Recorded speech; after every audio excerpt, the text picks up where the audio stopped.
Military Matters on KFDX is brought to you by Copperhead Harley-Davidson and Genesis Wellness and Pain. In previous installments of Military Matters, we've taken you to Fort Sill to learn about its history, and we've shown you some of the goings-on in and around Shepherd Air Force Base. For this installment, Aaron Gonders takes us to Altus Air Force Base and shows us what it not only brings to the Jackson County community, but the U.S. Armed Forces in general. Yeah, that's right. Altus has a unique position in this region where the relationship between the base and the city is vital to each other's existence. Much like Shepherd is important to the operations of Wichita Falls, Altus Air Force Base is the same to its city. But the most unique detail about what goes on at Altus might be what's flying out of it. From an outsider's perspective, one might expect to see smaller fighter jets at an Air Force base. At Altus Air Force Base, it's a little different. The planes are a little bit bigger, like the C-17 flown by Lieutenant Colonel J.D. Shaw. Altus's mission, again, is to train pilots and loadmasters how to operate this airplane so they can go out to their base, whether it be Charleston, McChord, Dover, McGuire, and then employ this airplane around the world.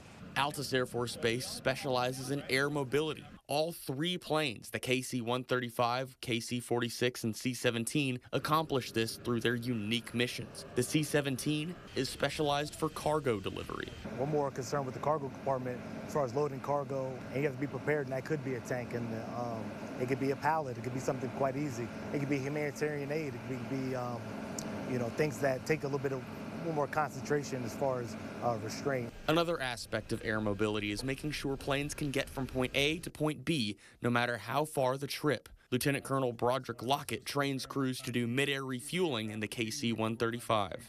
Think about you're going 400 miles an hour down a highway, and actually reaching out with another car and holding on to each other and shaking hands.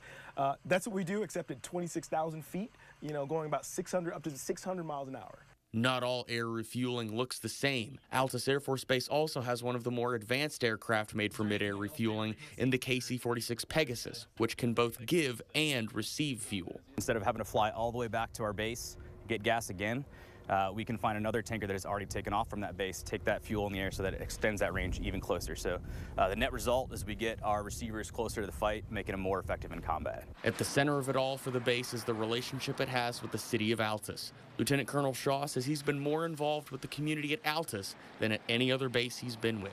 The city is super welcoming. I think they recognize the value that Altus brings to the city, and so it is a true relationship that one could not survive without the other. Both city and base dedicated to the same mission for over 80 years, keeping America's Air Force mobile and strong.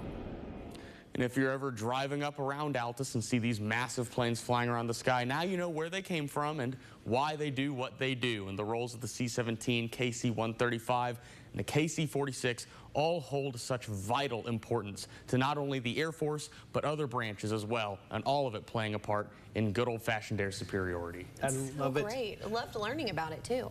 Me too. That was fascinating, and we haven't been there in a while, but I love when you're up around Altus and you're driving by.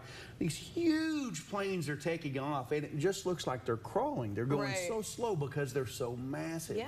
It really is something. But it's a cool thing. It's a fun, unique thing to call their own, for sure. All right, Aaron, thank you so much for that story.